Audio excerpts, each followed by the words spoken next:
अब बारी है एक्चुअल मसाला कंटेंट की। जाऊं तो आप देख रहे हो ये करीब करीब 50% टूट चुका है। ऑलमोस्ट मैं 216% अप हूँ इस एक पर्टिकुलर स्टॉक में।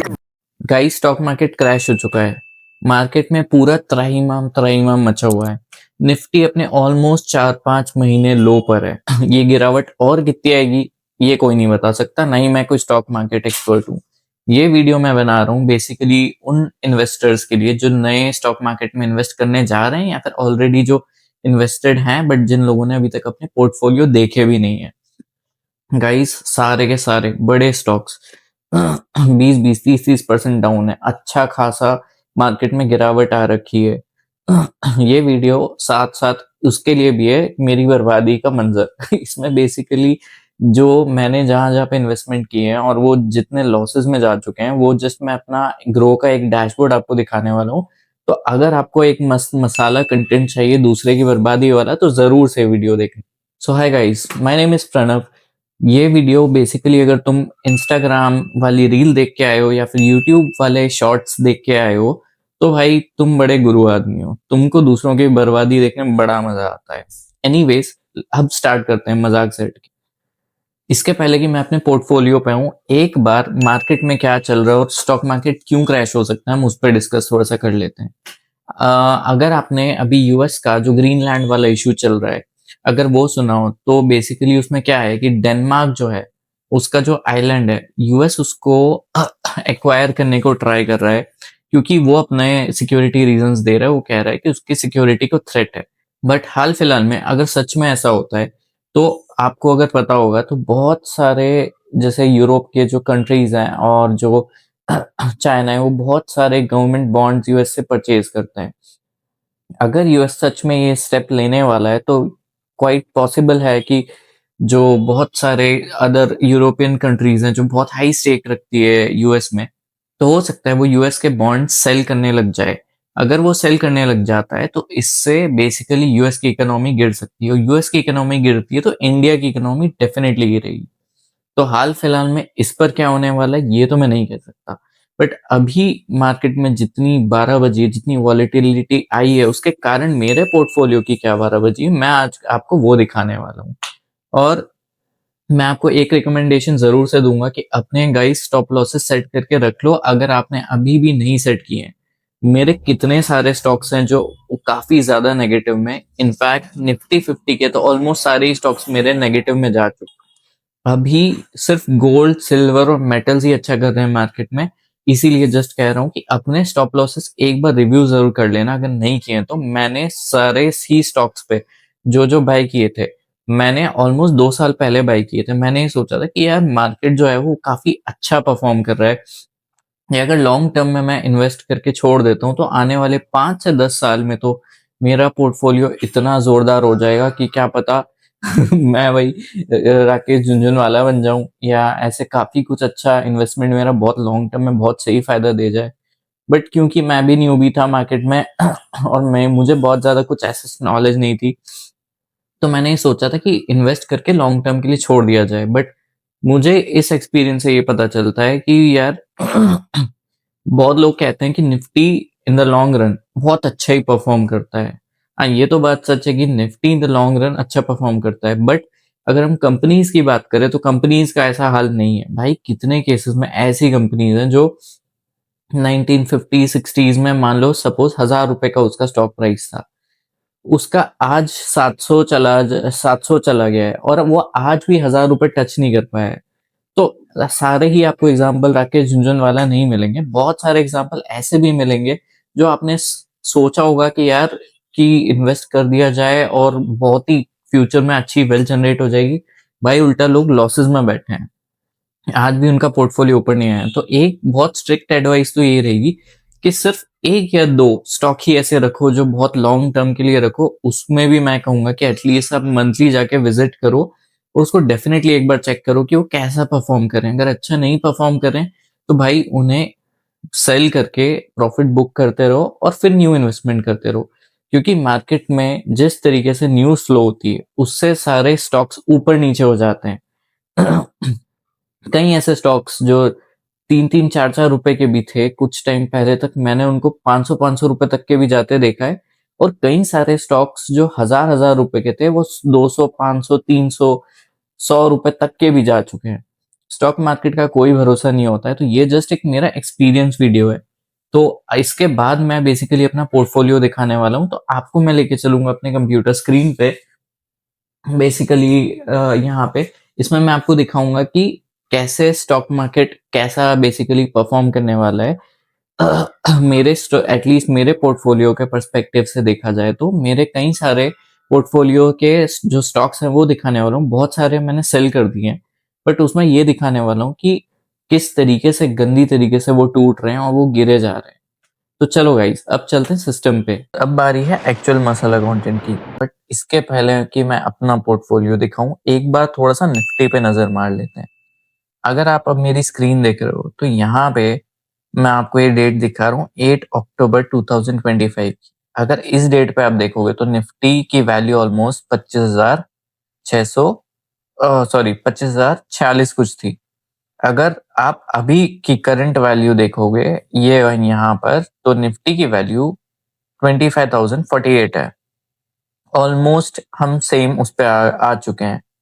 अब इस बीच में अगर मैं आपको कुछ एक पर्टिकुलर स्टॉक्स दिखाऊं, तो जैसे अगर मैं मान लो अभी आपको पहले दिखाता हूँ जो बड़े बड़े स्टॉक्स है।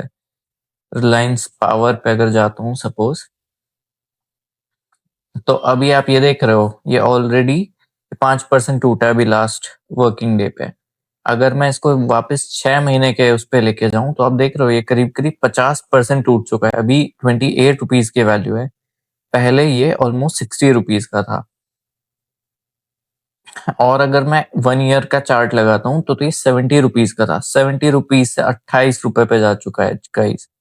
आप सोच रहे हो ये कितना बड़ा एक लॉस है। अगर जो भी रिलायंस पावर के इन्वेस्टर होंगे जिनने भी स्टॉप लॉसेस नहीं लगाए हैं, तो सोच रहे हो आप कितना बड़ा ये लॉस होगा।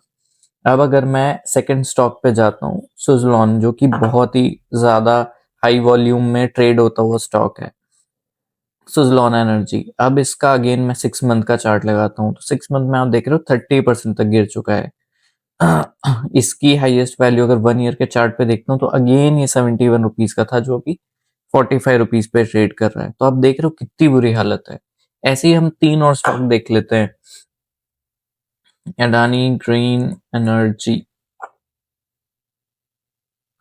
अब अगर आप इस स्टॉक पे देखोगे, ऑलमोस्ट अगर मैं 6 मंथ के चार्ट पे वापस इसको लेके जाता हूँ तो ये ऑलमोस्ट 1140 रुपए का हुआ करता था। 25% अभी लॉस में चल रहा है।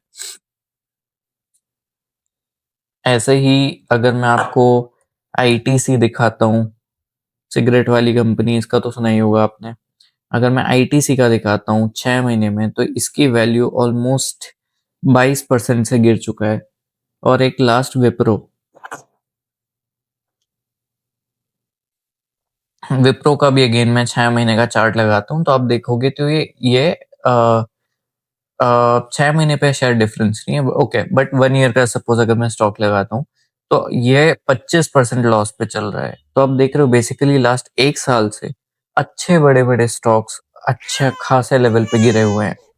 तो मेरा पॉइंट वे गाइस कि जब आप इन्वेस्ट करते हो, मैंने भी काफी सारे स्टॉक्स पे इन्वेस्ट किया था और मेरी भी स्टॉक्स की काफी हालत खराब रही है। तो मैं तो जस्ट ये बोलूंगा कि गाइस, अगर आप कोई से भी इन्वेस्टमेंट करते हो तो स्टॉप लॉसेस जरूर से सेट करके रखो। स्टॉप लॉसेस नहीं सेट करोगे तो काफी दिक्कत हो जाएगी। और मेरे तो काफी सारे स्टॉक्स लॉस में, मैं न्यू भी हूँ, ज्यादा कोई इन्वेस्टमेंट का आइडिया नहीं है, बट फिर भी जस्ट ट्राई करता हूँ कभी कभी सोच के कि भाई कभी राकेश झुनझुनवाला बन गए तो क्या दिक्कत है। अब कुछ सिर्फ ऐसे स्टॉक्स जो लास्ट कुछ 1 साल से काफी अच्छा चल रहे हैं। अगर मैं आपको अब कुछ एक मेरे पोर्टफोलियो के स्टॉक्स दिखाऊं, अगर एक एसजीबी। अब अगर मैं बेसिकली अगर गोल्ड वाले स्टॉक्स की बात करूं, मैंने एसजीबीए सोवरेन गोल्ड बॉन्ड लिए थे। जब मैंने लिए थे ऑलमोस्ट ये 6,000 के प्राइस के आसपास था। लास्ट 1 साल से ज्यादा हो गया इनफैक्ट जब मैंने बाय किया था। अब अगर आप इसकी वैल्यू देखोगे तो ऑलमोस्ट 20,000 टच करके वापस अभी आया है 19,000 समथिंग पे। मेरी प्राइस 6,000 समथिंग थी। ऑलमोस्ट मैं 216% अप हूँ इस एक पर्टिकुलर स्टॉक में। ऐसे ही अगर मैं आपको एक दिखाता हूँ,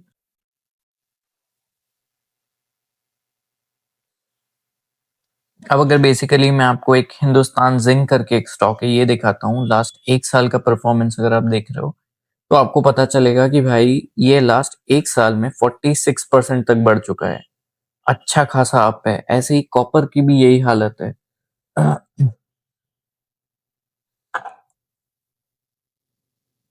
अगर हिंदुस्तान कॉपर में आपको दिखाता हूँ तो लास्ट 1 साल में अगर प्राइस देखते हैं इसकी, ये 117% अप है। तो गाइस सिंपल बस एक यही चीज बोलना चाहता हूँ कि जब भी आप स्टॉक्स बाय करो, स्टॉप लॉसेस जरूर से सेट करो। हर 1 महीने में या 2 महीने में एटलीस्ट अपना स्टॉक जरूर रिव्यू करो। इवन अगर आप लॉन्ग टर्म के लिए इन्वेस्ट करो तब भी। आज की डेट में वो टाइम नहीं है कि जो, जैसे आपने एमआरएफ के शेयर्स देखे होंगे, जो जितना अनशन तरीके से रिटर्न दिया है एमआरएफ के शेयर्स ने, वैसे ही अगर आप देखोगे टाइटन जिसने इतना अनशन तरीके से रिटर्न दिया है, आज का टाइम वो टाइम हम नहीं कह सकते, हमें नहीं पता, क्योंकि अभी करंटली में जो जितनी ज्यादा वोलेटिलिटी चल रही है, यूएस के जितने पंगे चल रहे हैं, वर्ल्ड वार जैसी सिचुएशन बन रही है, तो हमें नहीं पता भाई कि ये स्टॉक मार्केट कितना गंदा और गिरेगा। तो भाई अगर स्टॉक्स न्यू इन्वेस्टर हो तो मैं तो कहूंगा कुछ समय रुको, उसके बाद इन्वेस्ट करना।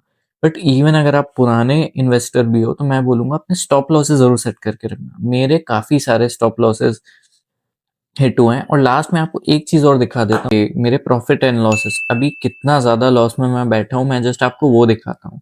अगर एक करंट ईयर का ही पोर्टफोलियो मैं आपको दिखाता हूँ तो 38,000 का लॉस अगर आप ये देख रहे हो यहाँ पे, अगर आप स्क्रीन पे देख रहे हो तो आपको 38,000 का लॉस ऑलरेडी दिख रहा है। बट अच्छी बात है ये है कि लास्ट, अगर मैं आपको थोड़ा सा पीछे जाऊं और पीछे जाके मैंने 23 में कुछ इन्वेस्टमेंट किए थे, तो उस टाइम का अगर मैं आपको सिर्फ एक प्रॉफिट दिखाता हूँ, जैसे अप्रैल से लेके 24 तक का, 24 ऑलमोस्ट मार्च, इस पूरे सेशन का अगर मैं दिखाता हूँ तो इस पूरे सेशन में मैंने अराउंड 85,000 का प्रॉफिट किया था। तो हाल फिलहाल में ये बोल सकते हैं कि मैं नेट टू नेट चल रहा हूँ। मैं मैंने बहुत बड़ी गलती करी है कि उस पॉइंट ऑफ टाइम पे मैंने चीजें सेल नहीं करी। अगर मैंने करी होती तो आज अच्छा खासा प्रॉफिट उठा के, एटलीस्ट मैं 2-3 लाख का तो प्रॉफिट उठा के बैठा होता। बट मैंने वो नहीं किया, और शायद यही मेरी एक बहुत बड़ी गड़बड़ है कि लॉन्ग टर्म वाले के लिए मैंने ऑलमोस्ट सारे ही स्टॉक को लॉन्ग टर्म के लिए रख दिया था, क्योंकि मुझे स्टॉक मार्केट का कोई आइडिया नहीं था। तो ये जस्ट एक एक्सपीरियंस वीडियो था गाइस। अगर आपको अच्छा लगा हो, इससे कुछ सीखने को मिला हो, तो प्लीज इस वीडियो पे जाके कमेंट जरूर करना कि आपने क्या चीज एक सीखी। और अगर आपको इस तरीके के और वीडियोस अच्छे लगते हैं तो प्लीज मेरा इंस्टाग्राम वाला पेज और यूट्यूब वाला पेज जरूर से सब्सक्राइब मारो। आपको आने वाले टाइम में मैं अच्छे खासे इस तरीके के वीडियोस, अपने एक्सपीरियंस वीडियोस, व्लॉग्स काफी सारे बनाने वाला हूँ, तो प्लीज देखना। Thank you so much. Good bye.